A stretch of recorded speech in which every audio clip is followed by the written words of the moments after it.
Le premier forum agro-pastoral de l'ADGF s'est tenu à Fomopéa le samedi 21 octobre 2023. L'objectif était de promouvoir les activités liées à l'agriculture et à l'élevage dans le groupement Fomopéa. Grâce aux exposés des experts, les nombreux seigneurs de la terre présents au foyer communautaire Fomopéa en cette circonstance ont acquis des connaissances diverses dans l'exercice de leur profession. Placée sous la tutelle de l'Association pour le développement du groupement Fomopéa ADGF, la cérémonie s'est tenue sous l'encadrement technique de son président du comité d'organisation, le professeur Fernand Tandonquin, enseignant à l'université de Tchang. Après exécution de l'hymne national et prière d'ouverture, l'on a suivi le propos inaugural du président de l'ADGF, le docteur Albert Kamanou. Le chef supérieur Fomopéa qui m'a demandé de vous souhaiter la bienvenue, ne pouvant pas être là aujourd'hui personnellement avec nous. Donc je me permets de vous passer ce message et je profite de l'occasion pour remercier la présence de tous et de toutes ici, particulièrement honorables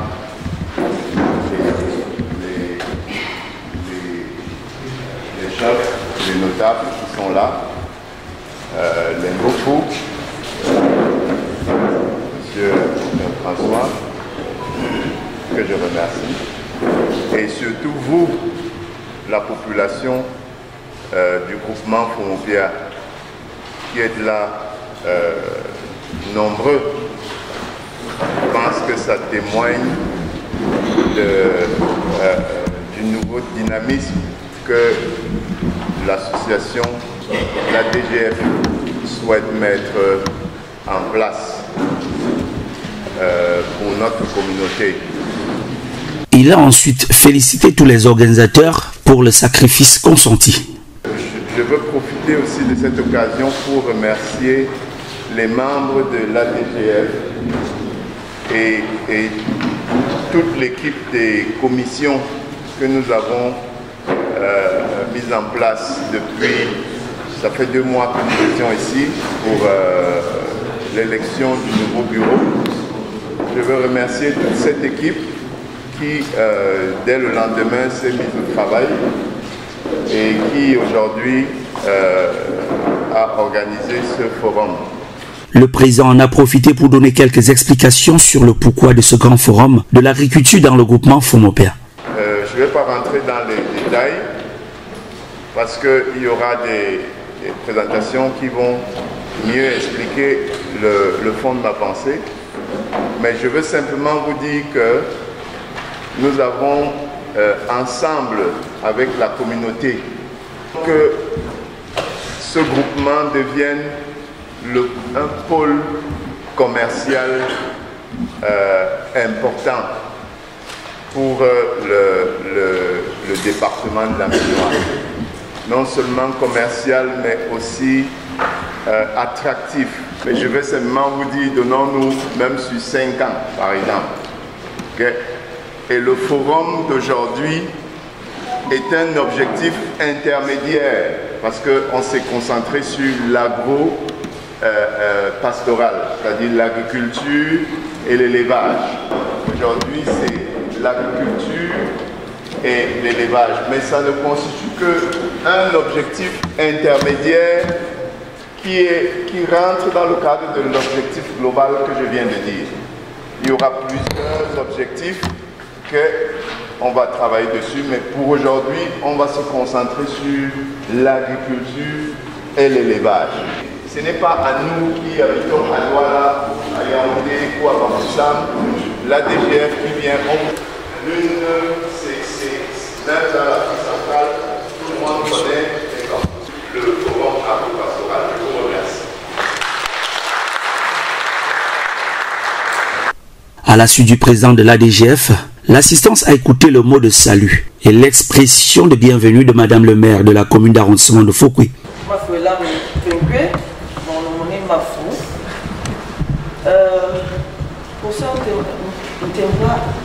Bienvenue à Fomopéa, c'est vice-doyen de l'université de Tchang. Chers aînés, chers jeunes, chers papas, chers mamans, chers notables. Vous êtes là. Vous êtes parce que nous avons une seule ville là, ah oui, bon, pour chez nous, je vois que pour mal, nous avons donc Koucha, le là, femme, oui, maintenant chez vous, bien. Il y a un peu de soyons, tu mets ça, oui. Pas mon peu, mais chez la paix, mettre l'une de je n'ai pas grand-chose à dire, en dehors de dire bonjour à la dynamique de population de Fomompia et de dire merci à Monsieur le Président du comité de développement AGDF pour m'avoir invité lors de ce premier forum agro-pastoral. Merci Président. Nous vivons en milieu rural et c'est très important parce que c'est de là que sortent toutes nos sources de revenus. Mais je voudrais commencer par dire merci à l'ancienne équipe qui était là, du comité de développement, qui a donné du sien comme elle a pu à son niveau et amener des actions que nous avons aussi vues. Vraiment, merci à cette équipe. Je leur dis merci. Je le dis en tant qu'acteur de développement et sachant que les choses ne sont pas faciles du tout. Ben, je voudrais me tourner maintenant au nouveau président pour lui dire vraiment merci pour la forte lancée et le dynamisme constaté déjà à l'entrée de son mandat et l'exhorter à continuer comme ça. Les difficultés, il y en aura, mais il faudra bien tenir votre barre. Les difficultés, il y en aura, mais vraiment, tel que vous avez pris les taureaux par les cornes, je vous dis un très grand merci.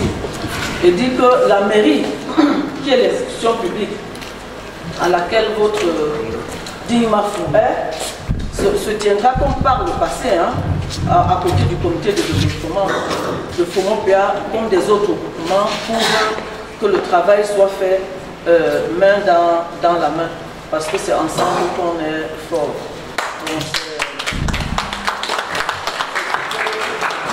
C'est tout ce que je peux dire pour le moment de cette réunion d'aujourd'hui. Grand merci.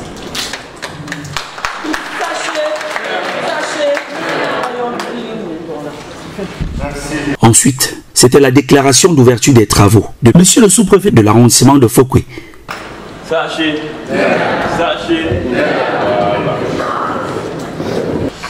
Sa Majesté le chef supérieur du gouvernement Fomompia, Monsieur le Président de l'Association pour le développement du gouvernement Fomompia, His Royal Majesties, the chiefs of the villages that make up the gouvernement Fomompia, élite intérieure et extérieure du gouvernement, Messieurs et Mesdames les notables, distinguées personnalités en vos rangs, titres et grades respectifs, chers participants, Mesdames et Messieurs,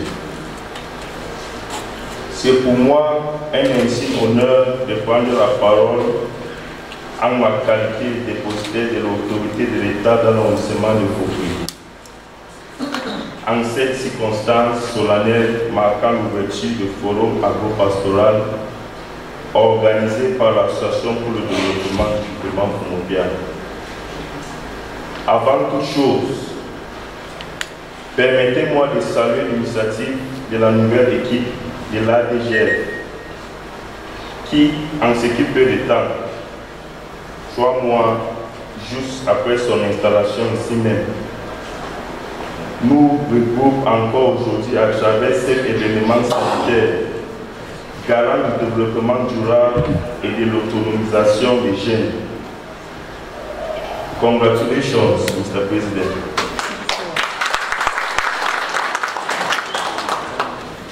On avait un lion, maintenant on a un éléphant.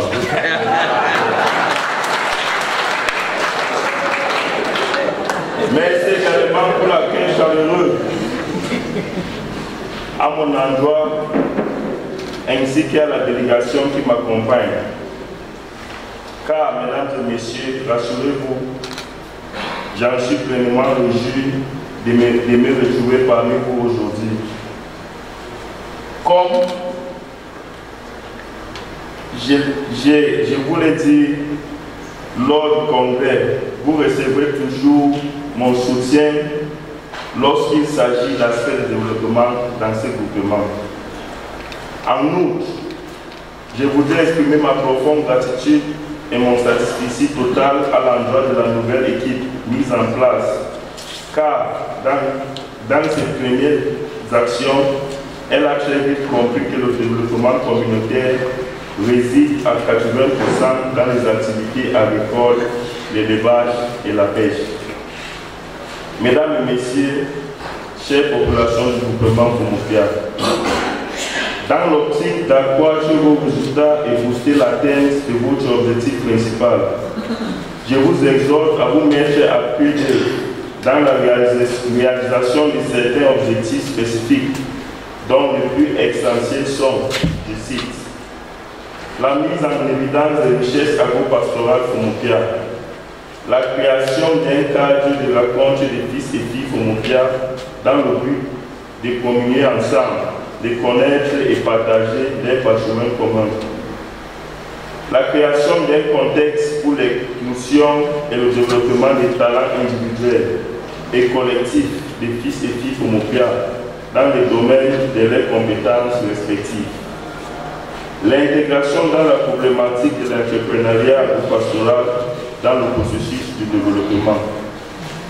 Je tiens également à rassurer le bureau exécutif de l'ADGF que mes services est en train de mener les réflexions sur les projets pratiques qui seront recommandés à votre président dans les jours à venir, qui peuvent contribuer à améliorer la condition socio-économique des jeunes dans ces groupements.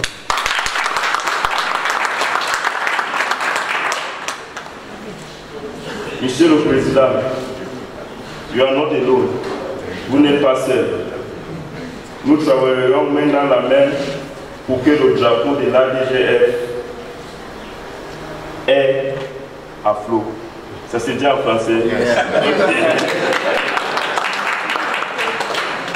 Donc ça va rester à flot.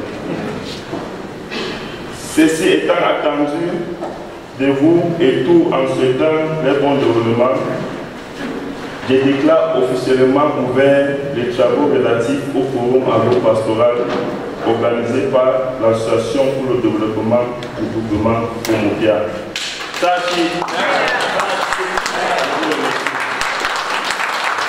Au thème de l'allocution du chef-terre, place aux différents exposés proprement dits. De prime abord, la présentation du président du comité d'organisation, le professeur Fernand Tandonquin. Le spécialiste en zootechnique a davantage axé sa présentation sur l'intérêt et même la nécessité d'un forum agro-pastoral pour le groupement Fomopia et les avantages qui en découlent pour le développement économique de notre communauté. Chouchou, un peu de jeune, il n'y a pas de vie, pas de bon ressort au moins. Alors, je peux là, de pas faire ville, et je n'en là, un comme ça, donc gagner vie au bleu. Donc, peut nager sans dire, peut agir exactement là. Une des choses sur lesquelles on peut agir effectivement, c'est sur le développement agro-pastoral. Alors, un élevage bon, mais a impacté, mais joué ne que tu peux payer pas situation de là. On a généré suffisamment de revenus. Donc, présentation, ça tourne autour de 4, de 5 points. Nous avons un peu une introduction qui va retracer un peu l'historique et les problèmes de la communauté. Ensuite, nous allons parler des objectifs visés par le projet agro-pastoral. Donc, un projet agro-pastoral, peut lancer le projet agro-pastoral. Ça va impacter sur quels sont les éléments, quels sont les principaux objectifs visés par ce projet agro-pastoral. L'activité principale, pêche, mais parce qu'on ne le fait pas de manière très bien, Et parce qu'on ne le fait pas de manière très intéressée, un jeune, il n'y a pas wave et l'ongok, ils se trouvent donc, ils ont pas une ville. Et parfois en ville, en réalité, ils n'ont pas grand chose à faire en dehors d'errer et de faire des activités qui ne leur apportent pas grand chose. Donc, face à cela, c'est-à-dire qu'avec le problème d'exode rural là, des jeunes, comment est-ce qu'on peut faire pour les maintenir sur place, pour les encourager à revenir, n'est-ce pas, au niveau de la communauté, pour travailler. Pour cela, il y a une chose pour ce qui concerne l'agro-pastoral à faire. Premièrement, au niveau du village, nous devons créer un cadre attractif. Donc, on peut créer une condition là de jeunes, il y a ville, comme activités qui se sentent à l'aise.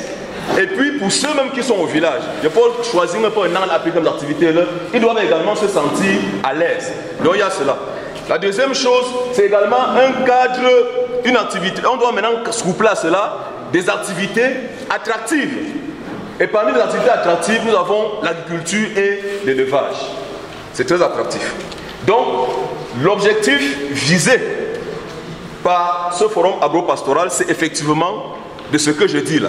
Donc, alors, le projet agro-pastoral, je veux payer Petra, on va développer. Ces objectifs sont multiples. Le premier objectif, c'est la sécurité alimentaire. Donc, Penga peut élever. En réalité, ces éléments nous permettent, Penga sécurité alimentaire, donc on peut bien. Cela va nous permettre d'être à l'abri, va nous permettre de nous mettre à l'abri, n'est-ce pas, d'un certain nombre de choses parmi lesquelles les élémentaires, la famine.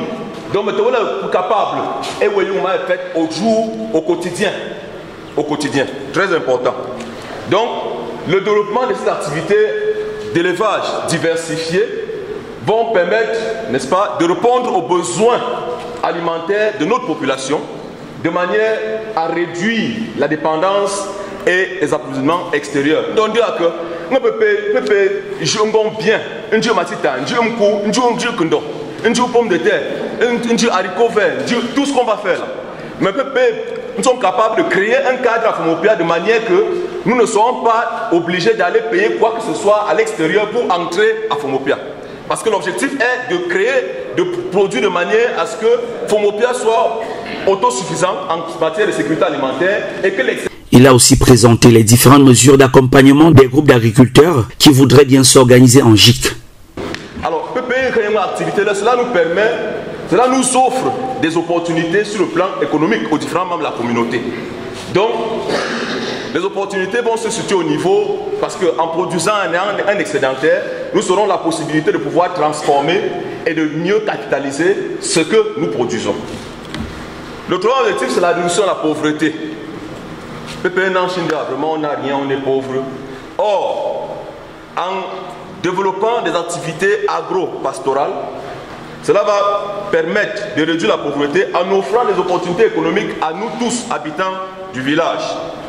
Parce que cette activité bien développée va nous permettre de générer des revenus supplémentaires, n'est-ce pas? Ce qui va contribuer à améliorer notre condition de vie. Le prochain objectif, c'est la durabilité environnementale. Alors, c'est important, quand nous faisons une agriculture responsable, ça nous permet de conserver de manière très claire notre environnement et les terres que nous utilisons, et cela va permettre de faire une agriculture durable. Mais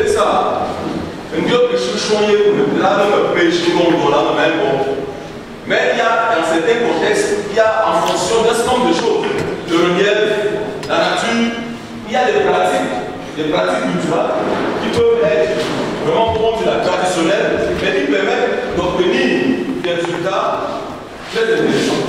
De son exposé, a-t-on appris l'impératif pour les agriculteurs de se mettre ensemble pour des réalisations à grande échelle avec un rendement plus abondant et plus bénéfique.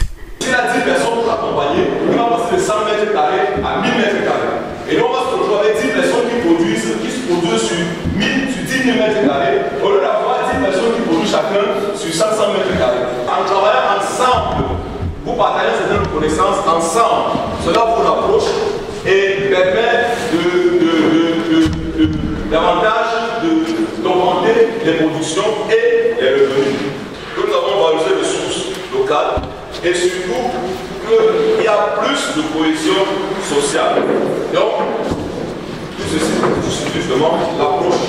Et tout cela, en essayant de faire tout cela, ça va contribuer donc, de manière durable et significative au développement positif de notre communauté pépinière. La présentation du président du comité d'organisation est suivie de celle de Madame le délégué d'arrondissement du ministère des Pêches et de l'industrie animale Minepia et du délégué du ministère de l'Agriculture et du développement rural Minader sur les appuis du gouvernement dans le secteur agropastoral. Ce que je vais vous dire, pour le moment, nos ministères ont un programme commun, Minepia Minader, le programme ACEFA, qui encadre les producteurs sur le terrain avec nos appuis techniques et même financiers du gouvernement. Bon, et concernant le Minepia particulièrement, il a créé la structure d'arrondissement ici, créé un centre zootechnique pour tout l'arrondissement. C'est pour cela que par moment, quand je circule, je laisse mes contacts partout. Je souhaiterais être invité à Fomopia régulièrement. Ça ne va pas me décourager. Je compte beaucoup sur vous. Concernant les autres projets, programmes, bon, c'est en cours. Et tout ce qui arrive, je vous dirai. Pour le moment, c'est la campagne de vaccination des animaux de compagnie, c'est-à-dire les chiens, les chats, les singes, pour ceux qui en ont. Sollicitez-nous, on va venir vacciner vos animaux. Mais la campagne s'achève à la fin de 5 mois. Donc cette opportunité m'a beaucoup intéressée parce que c'était l'occasion de vous sensibiliser. Au sortir d'ici, si vous me donnez une date, je viens avec les vaccins, on vaccine nos animaux de compagnie. Merci. Je peux laisser mon collègue de l'agriculture vous définir et vous donner plus détails. Merci à vous, Madame le délégué. Bonjour à tout le monde. Bonjour. Infiniment merci pour l'honneur que vous avez fait de nous inviter à ce forum. Oui, nous avons pensé qu'en étant présents parmi vous, on peut vous expliquer un tout petit peu ce que nous faisons au quotidien dans notre ministère. Donc, il y a ce projet que Madame le délégué de l'élevage a évoqué. ACEFA veut dire projet d'amélioration de la compétitivité des exploitations agro-familiales. Alors, c'est un projet à deux volets, agriculture et élevage. Donc, dans un premier temps, on vous conseille de vous mettre en groupe. Lorsque vous êtes en groupe, vous sollicitez ce qu'on appelle les CGP, les conseils de gestion. Ils viennent donc avec ces conseillers, vous avez un minimum de 2 ans, ils vous accompagnent dans votre organisation, dans votre fonctionnement, et ils élaborent votre projet. Lorsque le projet est élaboré, ACEFA le finance à hauteur de maximum 6 millions, quel que soit le domaine ou en élevage ou en agriculture. Donc en gros, voilà un peu ce que l'apport personnel. 15% d'apport personnel dans les 6 millions. Donc en gros, voilà un peu ce que ACEFA aide depuis la première phase a fait jusqu'à présentement sur le terrain.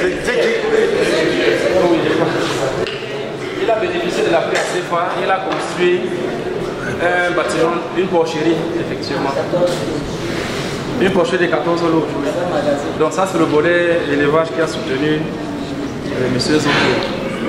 Dans le cadre de ce projet, il est à 20 125.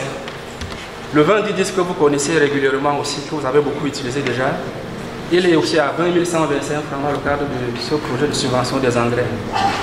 Il y a bien, donc, à côté de ces engrais granulés, il y a les engrais foliaires de différentes natures. Les engrais foliaires biologiques qui sont aussi subventionnés. Et dans la sensibilisation, ça fait à peine 2 mois que je suis là, nous avons organisé à la mairie de Fokui récemment un petit atelier où on a invité les gens de différents groupements, pour nous qui étaient représentés, tout et tout. Et sur place, ceux qui étaient présents avaient donc suffisamment été édifiés sur comment faire pour bénéficier de ce premier projet. Une subvention dans les engrais à hauteur de 60%, 40%. Et ce jour à la mairie, les gens ont passé les commandes de leurs engrais. Ces engrais ont été livrés. Quelques questions des participants pour mieux comprendre le fonctionnement des dites assistances gouvernementales. Les produits que l'État a, je ne sais pas, à un moment donné dit qu'on pouvait utiliser, quoi. Je peux dire comme ça, c'est vraiment homologué. Donc, les herbicides, c'est vrai qu'on n'encourage pas tout utiliser les herbicides. À l'ordre du jour aussi, la question des engrais verts et des pesticides bio. Une présentation de M. Godwill Kemofa, promoteur de Stone Farm. Moi, c'est Kemofa Godwill Fokou, ici au Stone Farms. Déjà une jeune entreprise basée à Tcham.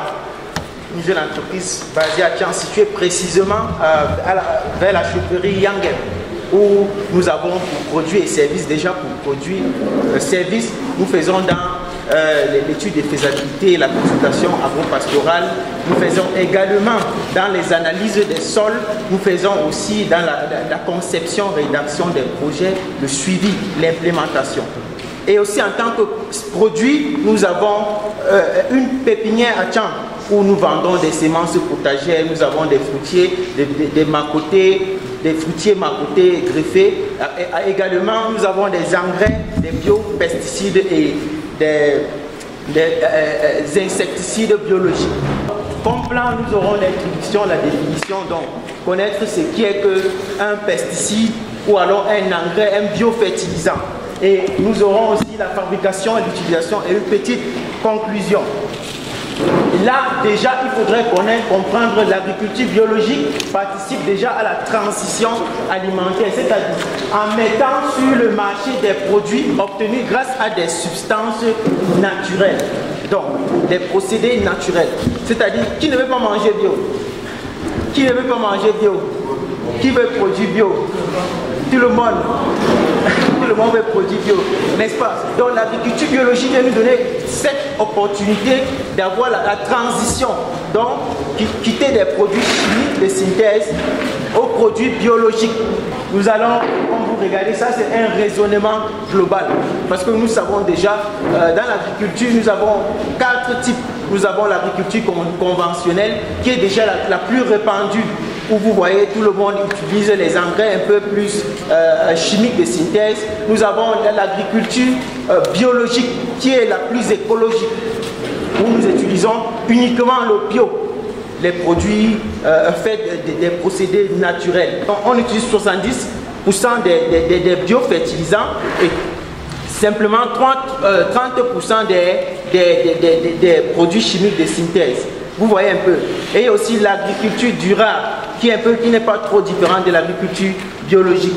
Donc, nous allons regarder, déjà, pour produire, il faut connaître ce qu'on produit. On peut les produire avec des composants faciles à trouver sur place. Déjà, j'aimerais préciser que en entrant déjà à Fomopia, nous avons trouvé beaucoup de plantes à effet fertilisant. Là, je ne savais pas qu'on pouvait aussi trouver ça de ce côté. Nous avons vu des plantes telles que le Cesbania, le Glycidia. Bon, c'est dans les champs, dans les parcelles, et ça fait de telle sorte que les plantes poussent bien. Tous les plantes qui sont autour poussent bien. Peut-être nous l'avons au champ, mais on ne sait pas à quoi ça sert. Donc on peut, à travers cela, utiliser pour produire nos propres biofertilisants ou alors les pesticides. Donc c'est facile à trouver. Donc on va produire, aujourd'hui on sera en train de parler, communiquer comment produire nos biofertilisants avec des procédés, des trucs juste autour de nous. Le pesticide est là, ça fait un rôle antiparasitaire. Donc celui-ci vient aussi remplacer, ça vient jouer un petit rôle. Bon, ça remplace les pesticides organiques. Donc avec toujours des procédés naturels. Vous voyez, ici dans notre biopesticide, généralement nous aurons des plants à effet pesticidal, donc déjà des plants à effet fongicidal, nématicidal, insecticidal. Donc on les combine tout ça et tout ça est trouvé ici, tout autour. Quand on regarde autour là, peut-être nous l'avons, mais nous ne savons pas comment les utiliser. Mais aujourd'hui, après, à la fin de cette présentation, je suis sûr que quelqu'un en rentrant chez lui serait confiant que je vais moi-même derrière chez moi faire quelque chose. Vous voyez. Quasiment gratuite et à la portée de tous, la question des engrais bio passionne les participants et suscite quelques questionnements de la part des participants. Vraiment, je remercie vraiment le monsieur d'avoir pour l'exposer aussi enrichissant. J'ai quelques questions au niveau de la technique de préparation de notre pesticides ou bien biopesticides, il faut bien le préciser, et le biofertilisant. Vous avez dit, j'aimerais savoir quel est le rapport la quantité de fruits, je veux dire, de fruits qu'on doit apporter et la quantité d'eau. Est-ce que ce rapport-là, ça se fait de manière hasardeuse? Et aussi, lorsque nous avons notre produit fini, comment est-ce que cela est utilisé? Est-ce qu'il peut être dilué ou bien utilisé directement dans un champ? Sachez, mon nom Jean-Robert Foyer, merci infiniment pour la présentation. J'ai une petite question à poser. La première, c'est de savoir est-ce que vous avez un cadre pour ceux qui aimeraient se former, où ils peuvent venir là-bas, est-ce qu'on viendra vous voir ou bien on viendrait sur place pour ceux qui veulent se former pour mettre en place ce système? C'est la première chose. La deuxième chose, c'est est-ce que vous pouvez nous dire un mot sur le rendement par rapport à l'utilisation de l'engrais bio et l'engrais, je veux dire, naturel ou bien l'engrais visuel? Des réponses bien appropriées en retour pour éclairer la lanterne à ce sujet. Si vous utilisez le système en flux, comme j'aime bien préciser, vous pouvez mettre maximum 45 kg de feuillage. Vous voyez, 45 kg. Et puis vous recouvrez d'eau. Vous laissez fermenter pendant 3 semaines. Et j'ai dit, ça se dilue. Donc 1 litre pour 20 litres d'eau. Vous voyez. Et au fur et à mesure que la fermentation continue, vous pouvez maintenant réduire ou bien augmenter la quantité de dilution. Et la deuxième question, c'était... Le cadre de formation. Oui, cadre de formation. Si nous avons un cadre de formation à Tchang, nous sommes basés à Tchang, à la chefferie Yangel, juste en face de la chefferie Yangel. Conditions pour bénéficier de la formation, c'est très simple. Dès que tu es intéressé, ça va. Tu es intéressé, tu viens et puis on va discuter parce que les niveaux diffèrent. C'est pas tout le monde qui va comprendre au plus bas niveau.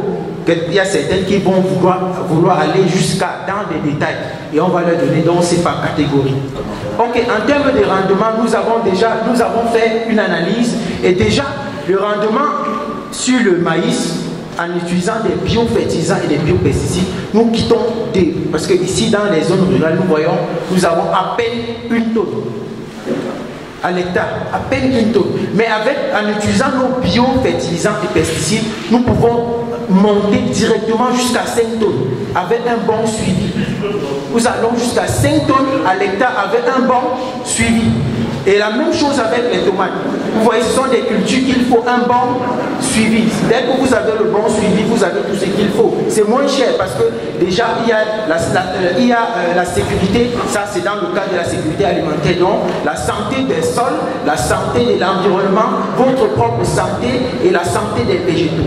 La question de la qualité du sol s'invite à son tour sur le tableau. Et c'est le professeur Émile Temwa qui pilote cette rubrique. C'est un très grand honneur pour moi d'être présent à cette séance de vulgarisation, cette séance de communion. Comme le dit le modérateur, c'est dans l'ensemble. C'est ensemble que nous allons pouvoir faire tâche d'huile dans ce que nous voulons faire. Ce secteur agro-pastoral comme levier de développement. C'est-à-dire qu'on peut se lever le matin, choisir, conduire la moto pour chercher l'argent. Il dit ça, ce n'est pas notre dada.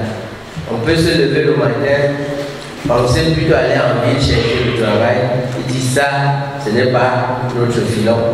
Ce qui nous convient le mieux, c'est de profiter de notre environnement pour bâtir notre mieux-être, pour trouver des astuces et les éléments pour améliorer notre cadre de vie. Et mon cher ami Godwin vient de le dire mieux encore. On peut prendre les herbes autour de nous pour fabriquer le biofertilisant. On peut en prendre également pour fabriquer le biopesticide. Pour ceux qui ne comprennent pas bien, c'est que la loi qui nous est dictée de l'extérieur, elle est plus compliquée pour nous. Nous avons acheté un sac d'engrais NPK que tout le monde connaît sous le nom de 20 ici. On l'a acheté à 18 000. Mais un matin, on revient, on nous dit c'est 45 000. Ça veut dire qu'on veut notre mort. De 18 000 à 45 000, le sac de café, j'allais dire le kilo, est passé de 400 à 350 francs. Et quand on voit que c'est plus compliqué, on peut vous le monter à 600. Mais quand vous faites votre bilan, vous voyez que vous passez votre année en bête. Donc, votre comité de développement nous dit, venez nous apprendre, venez montrer qu'en gradant la terre autour de nous, on peut faire autant, sinon mieux. L'exposé que je vais présenter, ce n'est pas forcément de dire on va aller en concurrence avec l'engrais NPK, on va aller en concurrence avec l'urée. Non. Vous allez à chaque fois constater que nous sommes en train de dire à compétence égale, voici ce qu'il faut choisir. Si on plante et que ça arrive à pousser, c'est parce qu'il y a des êtres vivants. Et ça, écoutez les chiffres. Pour 1 gramme de sol, on peut avoir jusqu'à 16 millions d'individus qui y sont et qui sont à l'origine de l'activité. Ça veut dire simplement, par exemple, que si vous brûlez votre terre, vous l'avez tué. Si vous chauffez le sol, vous avez tué la vie et vous n'aurez pas de sol pour la production. Voilà ce que c'est que le sol. Ce sol-là se dégrade. Il se dégrade. Vous avez au milieu une parcelle de sol qu'on a cultivée. Et à la prochaine pluie, tous les sions ont été détruits. Détruits par de l'eau de ravinage. C'est la même chose à droite. Et à gauche, c'est un champ de maïs.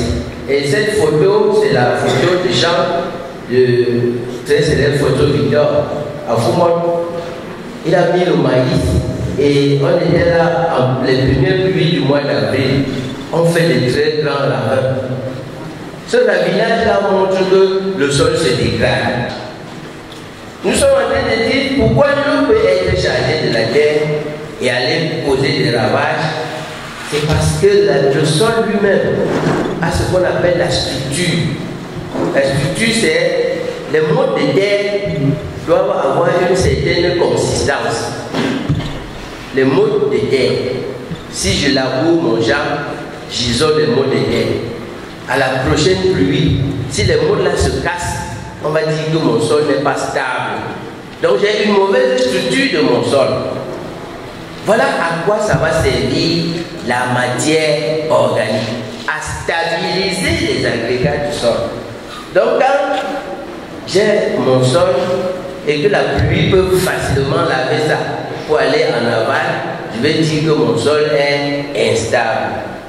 Et la grande question d'un agriculteur, comment le rendre stable?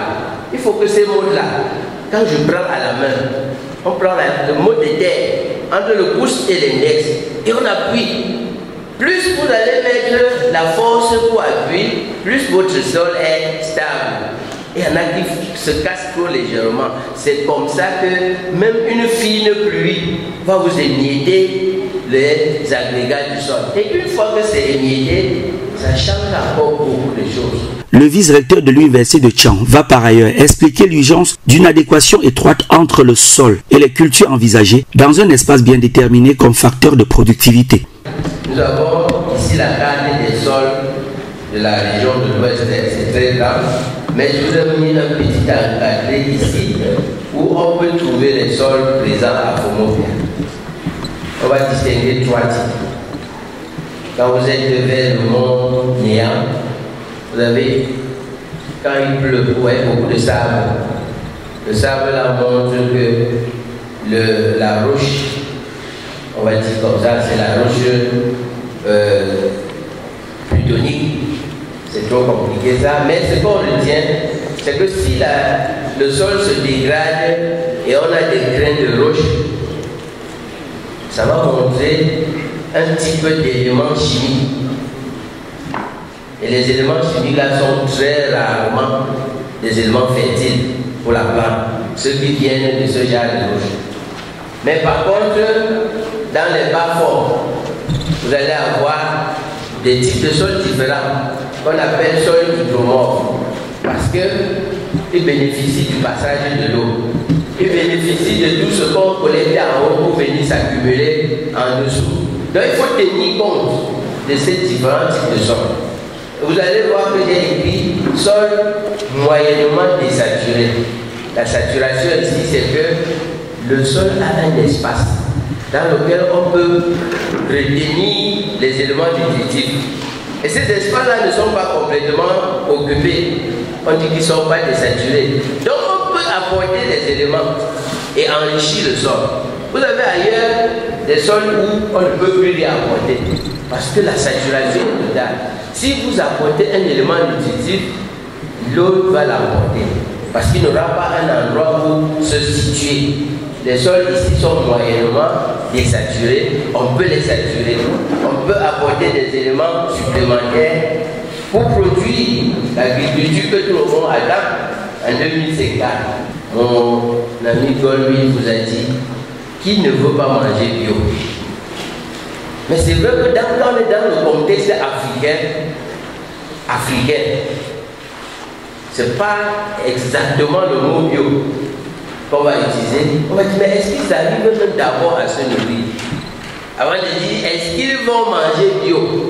Il faut d'abord produire. Il faut arriver à produire. Maintenant, quand on a suffisamment d'aliments, on se dit maintenant, est-ce que je peux choisir la qualité du bio pour mieux peaufiner ma santé? Est-ce que l'Afrique est capable de produire des aliments pour nourrir les 1,4 milliard de personnes qui y vivent et qui vont être à 2 milliards en 2050? On dit qu'il faut d'abord commencer par éviter l'agriculture qui est importée de l'extérieur.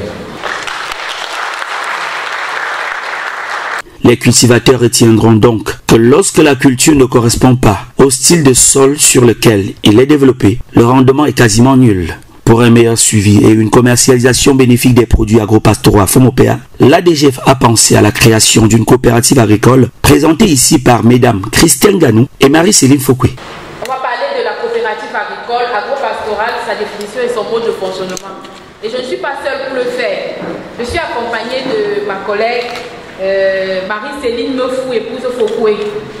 Donc nous voulons dire merci à l'association de développement du groupement Fomopia de nous donner ce privilège de vous parler de la coopérative agropastorale. Non, merci parce que vous nous avez accompagnés pour réaliser ce travail et merci pour la confiance une fois de plus. Juste bonjour à tout le monde. Merci beaucoup. C'est quoi donc une coopérative? Une coopérative, c'est une association autonome de personnes volontairement réunies. Donc, ce sont des gens qui se mettent ensemble volontairement. Personne n'est obligé. Pour satisfaire leurs aspirations, leurs besoins sociaux et culturels communs au moyen d'une entreprise dont la propriété est collective. C'est pour tous, ce n'est pas pour une personne. Et où le pouvoir est exercé démocratiquement. Dans une coopérative, quand on se met ensemble, chacun a son mot à dire. Chacun a son mot à dire. Bon, généralement, une coopérative agro-pastorale se crée suite aux problèmes que les uns et les autres rencontrent. Donc, il y a une coopérative agro-pastorale qui a été créée par l'ADGF il y a de cela quelques temps. Et l'objectif de la coopérative agro-pastorale du Fonds bien engagé pour PAFO, il a pour objectif premièrement d'aider le développement local, c'est-à-dire créer les richesses et les emplois dans la campagne. Le deuxième objectif, c'est réduire l'exode rural. Beaucoup des agriculteurs, des jeunes agriculteurs du Fonds bien sont partis d'ici pour faire la moto parce qu'ils ne trouvaient pas leur compte ici à Fonds. Donc l'objectif de la coopérative, c'est de réduire cet exode rural-là. L'autre objectif, c'est être solidaire. Comme je l'ai dit tantôt, en faisant seul, on ne peut pas réussir. On a pris l'exemple ici des pesticides. Si on veut fabriquer le pesticide, si je suis seul pour fabriquer le biopesticide, c'est un peu compliqué. Mais si on se met ensemble, on peut facilement fabriquer le biopesticide. L'autre objectif, c'est de faire de bons produits de qualité certifiée. On voudrait que quand on vient à Formopia et qu'on mange le haricot de Formopia, on dit que ça c'est le haricot de Formopia, qu'on reconnaisse le haricot de Formopia et voilà, on veut la qualité. Et seul, on ne peut pas fabriquer, on ne peut pas produire la qualité. C'est ensemble, en mettant la main ensemble, qu'on produit la qualité. Et également, on veut être efficace. Le conseil des dons qui a parlé ici du système de travail du sol. Si on a un système d'entraide, par exemple, si je suis seul, j'ai 100 mètres carrés à labourer. Si les autres membres, par exemple, de la coopérative s'associent à moi, je peux passer de 100 mètres carrés à 1000 mètres carrés. Ça me permet d'augmenter ma production, d'augmenter mon rendement et mon niveau de vie change également. Quels sont donc les projets de la coopérative agro-pastorale du Fonds? Pourquoi la coopérative agro-pastorale du Fonds a été créée? C'est pour permettre aux agriculteurs et éleveurs d'être plus forts ensemble. Également, c'est investir pour avoir des produits en quantité. On voudrait que quand nous venons ici à Formopia, nous ne rentrons pas les mains vides. Quand on vient à Formopia, on rentre avec des patates, des maniocs, mais du Formopia. Donc, il y a des produits en quantité ici. Le troisième objectif, le troisième projet, c'est de créer la richesse, créer l'emploi. Donc, on voudrait qu'à Formopia, il y a des emplois, que les jeunes ne partent plus chercher ailleurs que sur place. La coopérative crée de l'emploi sur place. Donc, voilà un peu aussi ce que c'est que la coopérative et la coopérative agro-pastorale de Formopia. Comment est donc organisée, comment s'organise une coopérative? La coopérative, voici l'organigramme, comment fonctionne la coopérative? La coopérative a à sa tête une assemblée générale. L'assemblée générale peut avoir lieu 1 à 2 fois là. Ça dépend des objectifs que la coopérative veut atteindre. Il peut avoir une assemblée extraordinaire et une assemblée ordinaire. Donc, après l'assemblée, il y a un conseil d'administration, suivi d'un conseil, un comité de surveillance. En dessous du conseil d'administration, il y a une direction. Ceux-là qui se chargent du suivi de la coopérative, du suivi des activités de la coopérative. Il peut aussi avoir une commission spéciale. Par exemple, la coopérative peut décider d'inviter, je ne sais pas, moi je peux dire n'importe quoi, une tierce personne pour venir nous former sur le compost. C'est ça qu'on appelle une commission spéciale. Et la coopérative a à sa base des services qu'elle rend à ses membres. Parce que l'objectif de la coopérative, c'est rendre service à ses membres. Donc, quelle est donc la mission? Quelle est donc la mission du conseil d'administration? Il faut déjà noter que le président du conseil d'administration d'une coopérative est le représentant légal de la coopérative. Donc le président, le conseil d'administration qui est constitué du président du conseil d'administration et de son vice, ils sont chargés de préciser les objectifs de la société pour orienter son administration. C'est la coopérative agro-pastorale de Formopia. Donc, une maîtrise de chez nous, la vie, on va créer le parcours parce que pour qu'on appuie encore ensemble, là, on peut une structure, on va améliorer une technique de production IPP. Par exemple, pour présenter IPP de production et d'utilisation du compost, on va plus engrais qui est mondial. Pour à partir de ce que le professeur Tempois vient de nous présenter, engrais. Il y a des avantages et des inconvénients. Or, dans les tellement de ressources que propre engrais pour déjà.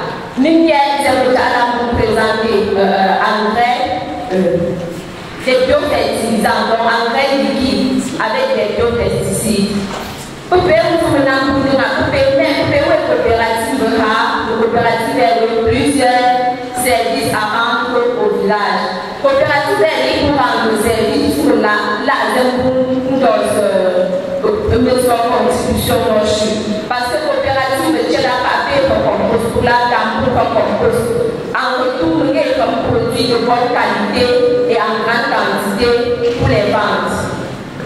Ça c'est un. De deux, coopérative de Kotapichi, le deuxième par peut-être un match et donc on va faire une diagramme, faire la coopérative, ça peut permettre qu'à la longue, pour être mini fois agro-pastoral, on va valoriser une production, produits issus de vos produits même s'il faut nous faire.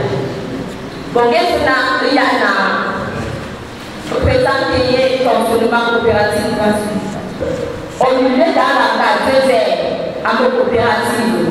Coopérative, pourquoi il fait avec la coopérative dans le temps. Pour faire un job, un carré là, après la service coopérative, après la membre là, une coopérative là, on a par exemple la production des porcelaines de race améliorée. Aux coopératives, après dans le porcelaine de race améliorée, nous produisons, pour rappeler là, nous pouvons faire une meilleure production encore. Donc, nous pouvons faire des produits qu'on a, comme on a de ça, on a des signes de ça, on a un an et demi, nous pouvons faire une compétition, nous pouvons faire une journée. Ce qu'on a essayé de faire avec le SOM, c'est une sorte de coopérative. Parce que on parle de commercialisation du son de la pasta à Fomopéa. Mais je voudrais qu'on change un peu.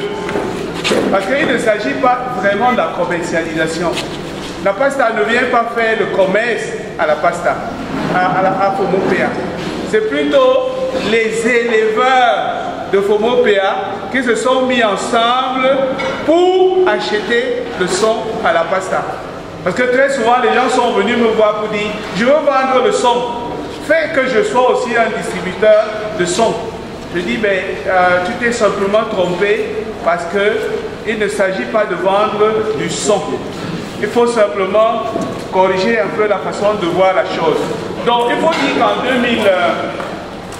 2009, le comité de l'ADGF avait émis le vœu de trouver des voies et moyens pour faciliter la tâche aux éleveurs, aux agriculteurs. Et on cherchait des solutions pour que les gens, au lieu d'aller en ville souffrir, qui viennent au village se mettre en valeur, comme ce que nous faisons ici aujourd'hui.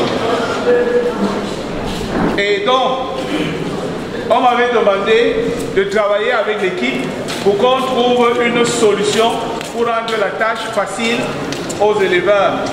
Donc on a fait un petit travail très simple. On s'est dit beaucoup de gens veulent élever les porcs. Les calculs pour un camion. Et on dit pour un camion, il transporte 20 tonnes de son. À l'usine, on achète la tonne à 60 000. Et on transporte à 20 000 pour arriver à Fomopéa. Et on paye 500 francs pour la manutention à l'usine. Et on paye à peu près 500 francs pour la manutention sur place. Maintenant, il y a les frais de gestion à peu près de 100 000. Alors pour 20 tonnes, ça fait 500 sacs de son.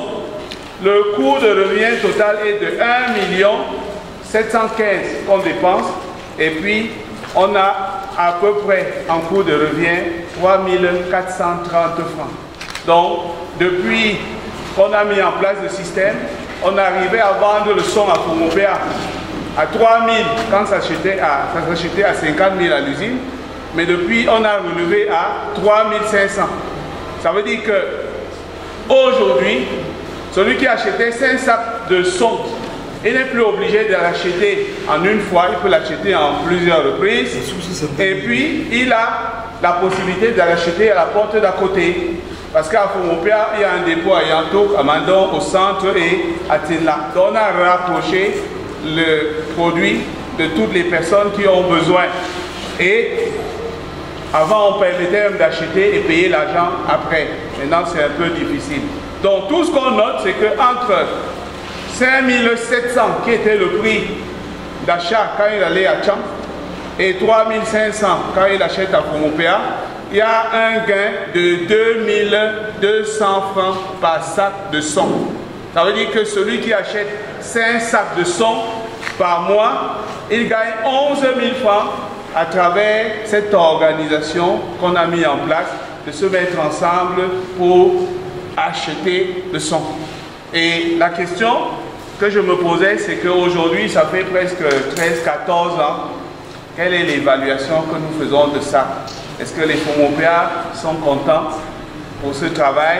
Est-ce que ça fonctionne bien? Est-ce qu'il y a des choses encore à améliorer? Qu'est-ce que vous pensez qu'on peut encore faire pour donner à ça un meilleur fonctionnement? Et pour terminer, est-ce qu'on peut appliquer la même chose pour l'achat des autres intrants? Et si oui, lesquels? Donc, je voudrais simplement dire merci à la DGF. Je pense qu'à travers cette initiative, et spécialement à Fouenga, on a fait gagner de l'argent à tous les éleveurs. Merci. Monsieur le sous-préfet Messieurs et Mesdames les membres du comité de développement du mouvement Fomopia, chères autorités traditionnelles, merci de l'honneur que vous nous faites d'écouter cette présentation à l'occasion de ce premier forum agro-pastoral du groupement Fomopia. C'est l'occasion pour moi de saluer l'organisation d'un tel forum. Et je me présente, je suis Kwakam Kenye Christelle. Je suis un jeune Fomopia. Dans la vie active, je suis consultant en finance et en stratégie dans un cabinet international à Douala, basé à Douala. Mais aujourd'hui, je prends la parole en tant que membre de la Socosec COP CA que je voudrais présenter à l'Assemblée. Je remercie la DGF pour cette opportunité qu'elle donne à la Socosec de présenter ce qui jusqu'ici était le projet Socosec et qui de plus en plus prend vie. La Socosec COP, c'est un projet qui naît de l'initiative d'un jeune Fomopia. Les réflexions commencent en 2019, c'est-à-dire on nous a donné la parole de parler des initiatives de financement, mais je dirais c'est une opportunité de financement pour les projets agro-pastoraux. Et comme je disais tantôt, c'est un projet dont les réflexions commencent bien avant 2019, mais s'approfondissent entre les années 2019 et 2020. Et l'idée vient d'un fils Fomopia qui n'est pas présent ici, M. Kenyemenoufie Oscar, qui avait mené la réflexion de voir dans quelle mesure il fallait mobiliser un certain nombre de financements pour soutenir les actions, le social et l'entrepreneuriat au sein de la communauté Fomopia au Cameroun. Et c'est ainsi qu'en 2019-2020, il a commencé à mener un certain nombre de prospections avec des ressortissants Fomopia, beaucoup plus la diaspora américaine et européenne. Et au terme de ces prospections, il a eu une adhésion d'un certain nombre de membres qui ont épousé le projet, notamment des membres basés en Europe, en Amérique et aussi quelques-uns en Afrique. C'est ainsi que le 11 avril 2021 a été créée la Socosec COP au thème d'une assemblée générale réunissant tous les membres qui avaient adhéré au projet. Donc en fait, la Socosec COP qui a été créée en avril 2021 a pour objectif de contribuer au développement économique, social et culturel de la communauté Fomopia au Cameroun. Donc, ça a été créé sous forme de société coopérative, mais l'objectif principal de ce projet, c'est un projet de financement des actions sociales, économiques de la communauté Fomopia. C'est une organisation qui a obtenu l'immatriculation du ministère de tutelle, notamment le ministère de l'Agriculture et du Développement Rural, une immatriculation qui a été obtenue en 2021, notamment en septembre 2021. Et depuis 2021 jusqu'à ce jour, on est passé à la phase, on va dire un peu la phase d'opérationnalisation du projet, parce que l'idée de création du projet était de dire il faut mettre sur pied un projet qui soit assez pérenne, un projet qui soit assez solide. C'est pour ça que de la phase de la mobilisation des adhérents au projet, à ce jour, on a une longue période. On va peut-être dire que la Covid-19 à un moment a ralenti les activités, mais l'idée c'est vraiment de maturer ce projet. Aujourd'hui dans le projet, nous sommes à une phase de structuration, de situation juridique et financière et une phase d'opérationnalisation. Et également, nous sommes à la phase de mobilisation des premiers financements. Comme je l'ai dit tantôt, c'est un projet qui vise à financer les projets au sein de la communauté Fomopia au Cameroun. Et l'idée, c'est maintenant que les adhérents puissent mobiliser les financements qui seront utilisés pour financer les projets des Fomopia. Donc c'est pour ça que la Socosec a été créée un peu comme ce cadre-là. Et pour dire en termes de projet, je l'ai dit, on ne se limite pas à l'agro-pastoral. Dans la philosophie ou alors dans le business model de la Socosec, c'est de un, orienté vers le social, c'est-à-dire on va faire des financements moyennant des taux d'intérêt, mais l'idée de la Socosec, ce n'est pas forcément de se faire des grosses marges. C'est pour ça que de l'idée de base, les personnes qui avaient adhéré au projet à mesure, il y a des personnes qui sont détachées parce que la philosophie, donc on trouve que la philosophie n'était pas forcément une recherche de rentabilité, mais plus une orientation sociale, mais sociale notamment en fonctionnant de telle sorte que les personnes qui mettent leur argent au sein de la Socosec ne perdent pas de l'argent. Aujourd'hui, en termes de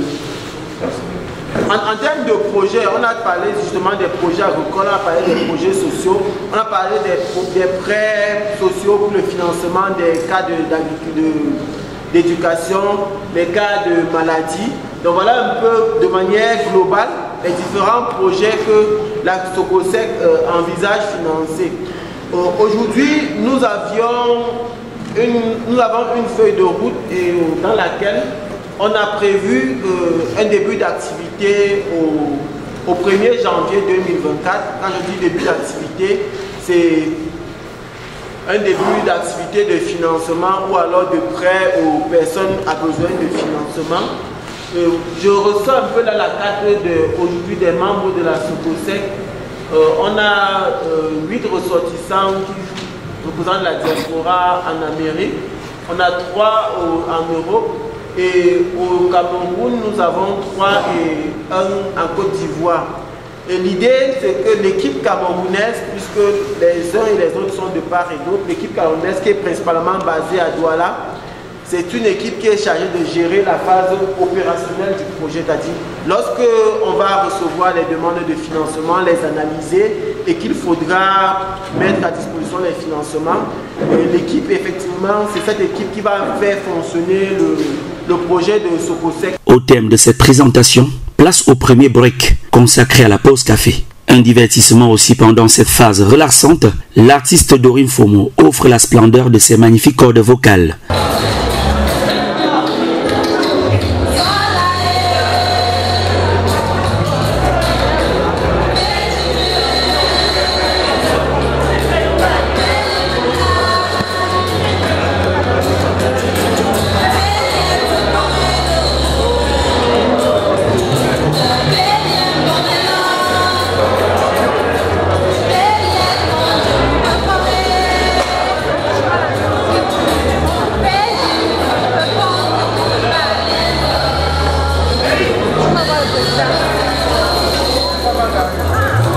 Instant par excellence pour apprécier les fruits de l'expertise agro-pastorale du groupement Fomopea. Les participants ont procédé à la visite des différents stands d'exposition des produits de la terre Made in Fomopea. Le bureau de l'ADGF, Les autorités administratives et municipales de l'arrondissement de Fouquet, les élites intérieures et extérieures ont été très émerveillées par la qualité, la quantité et surtout la diversité des produits agricoles et pastoraux soumis à leur appréciation.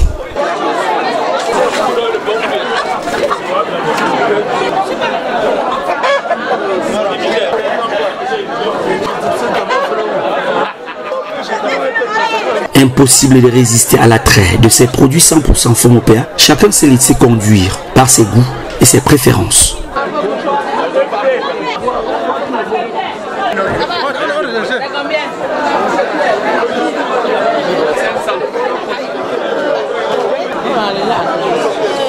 Une foire agro-pastorale occasionnelle qui a donné l'opportunité aux participants de s'offrir les plus beaux échantillons des produits agricoles du groupement FOMOPEA.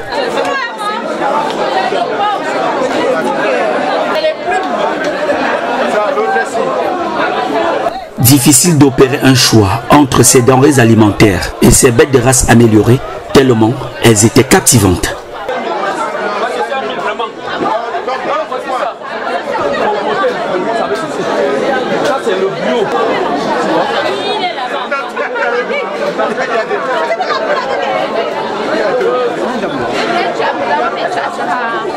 Même les produits de l'apiculture n'ont pas manqué à l'appel. Au regard de la disponibilité de ces produits agricoles et prenant en compte la politique de l'ADGF en matière de promotion des activités agro-pastorales à FOMOPEA, il est évident que dans un futur très proche puisse se tenir à FOMOPEA un mini-comice agro-pastoral.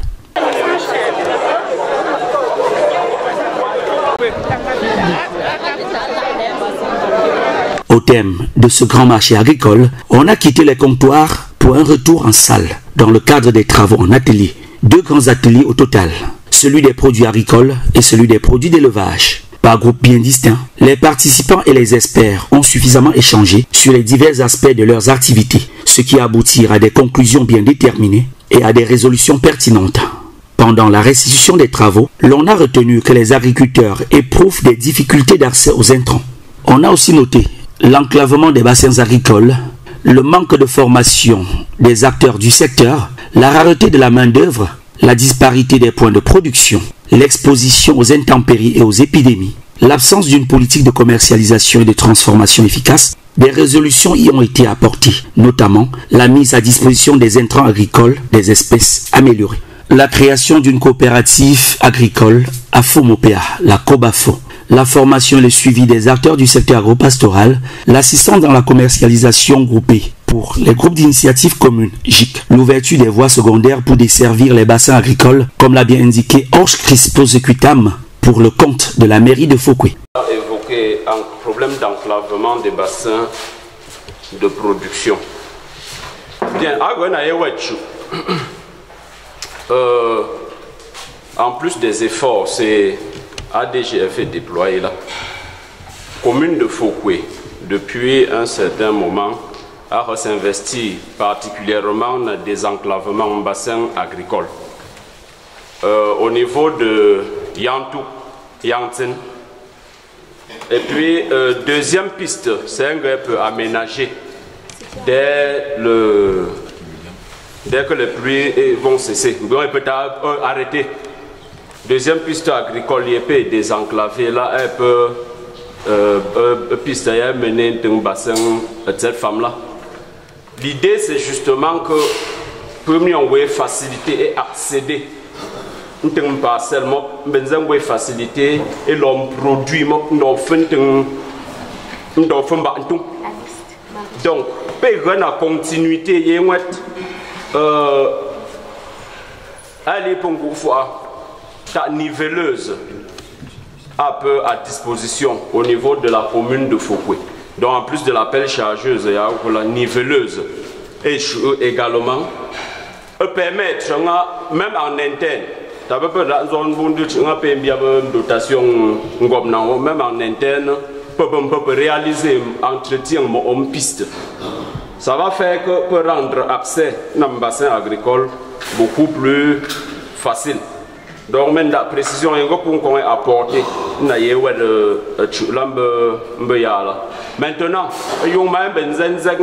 un producteur présent à l'esprit là. On peut réaliser ta manse.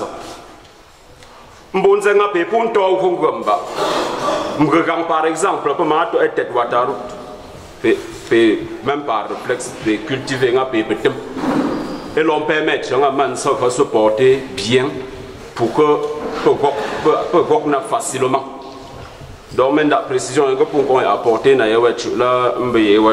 occupation presque similaire dans le secteur de l'élevage, dans la mesure où l'on pose ici le problème de manque d'intrants, faible assistance sanitaire des bêtes et absence d'une politique de commercialisation. Madame Marie-Céline Fouquet a davantage renchéri ses résolutions avec la question des espèces améliorées. Alors, unité de production des porcelets de races améliorées, c'est pour les éleveurs, ça peut être comme Kunala.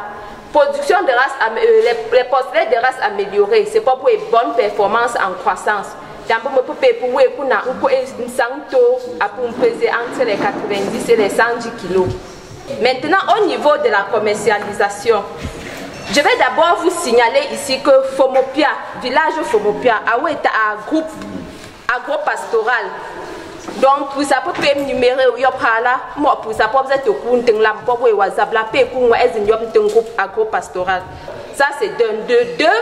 Pour la coopérative, il peut payer un service de commercialisation des produits agro-pastoraux. Produits agro-pastoraux, c'est-à-dire les produits d'agriculture et les produits d'élevage.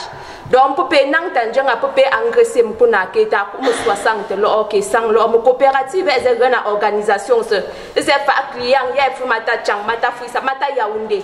Chucha, jouer mais pour payer 2 ou 3 ça sera difficile de vendre. Des préoccupations des participants, on a retenu le problème d'absence sur le terrain du moniteur agricole à Fomopia.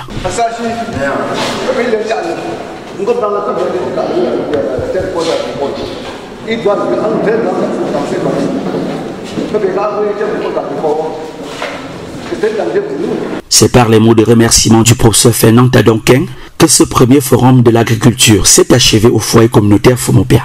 Le fait d'être en groupe, c'est très important.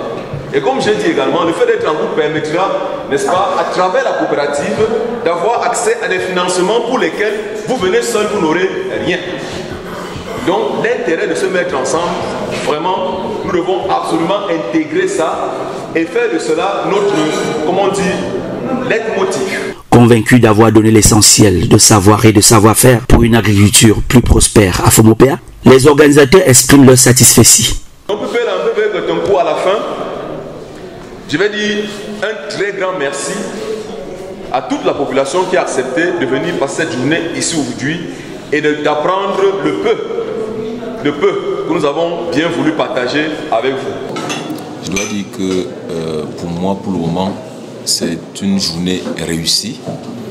Réussie dans la mesure où les populations Fomopia ont répondu massivement présentes à cette cérémonie. Le déroulé des cérémonies s'est passé. La qualité des expositions, je vais dire, la qualité des expositions qui ont été faites, n'est-ce pas, ont été d'un niveau, on va dire, exceptionnel, un niveau très élevé, mais audible par les populations présentes.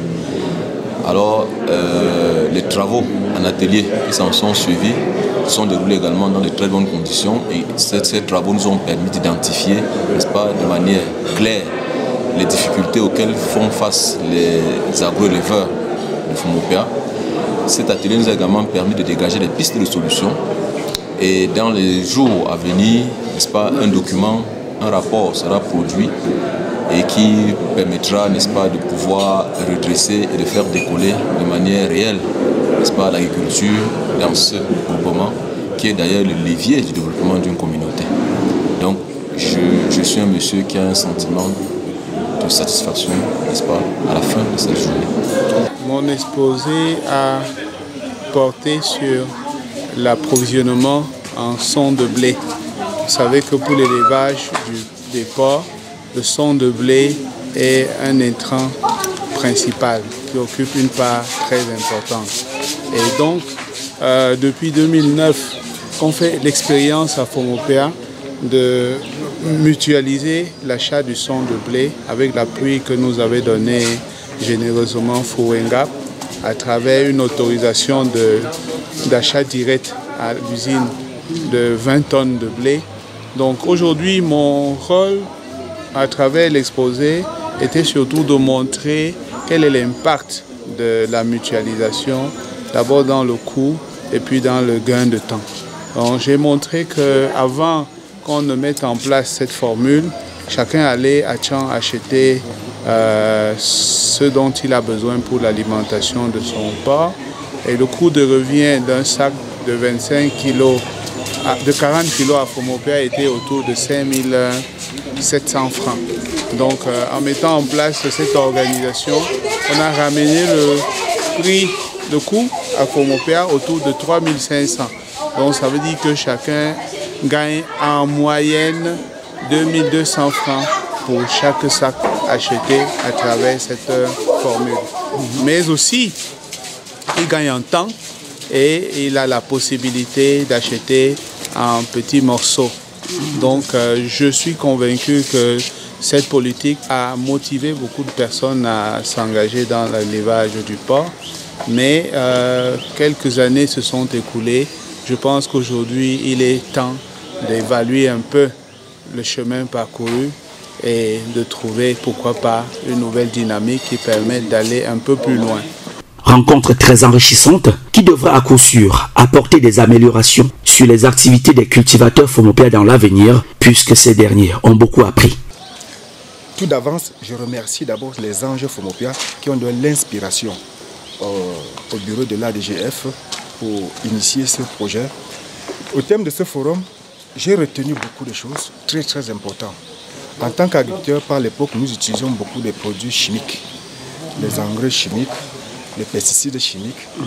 Et j'ai retenu aussi aujourd'hui qu'en utilisant les engrais biologiques, les pesticides biologiques, le rendement est sensiblement à la même. Et puis la santé alimentaire est là, donc nous ne sommes plus exposés. Si nous consommons bio à beaucoup de maladies, par exemple le cancer et autre chose. Au thème de ce forum, j'ai retenu aussi qu'il y a des financements dehors.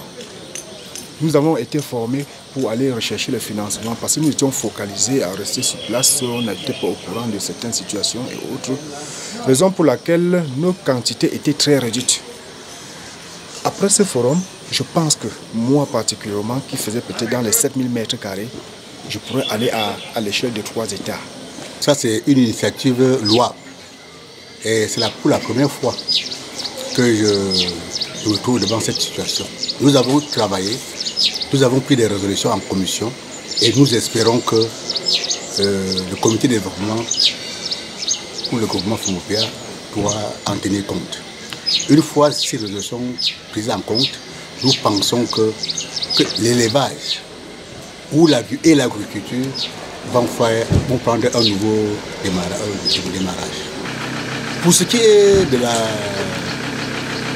création d'une coopérative dans le milieu Fomopea, c'est une très bonne initiative, dans la mesure où cette coopérative facilitera l'exercice de la fonction, que vous soyez agriculteur ou éleveur. Ainsi s'achève donc le premier forum de l'agro-pastoral Fomopea, une initiative qui ouvre une page nouvelle à ce secteur d'activité économique, désormais inscrit dans le registre des leviers prioritaires du développement durable dans le groupement Fomopea, sous la houlette de l'Association pour le développement du groupement Fomopea, ADGF.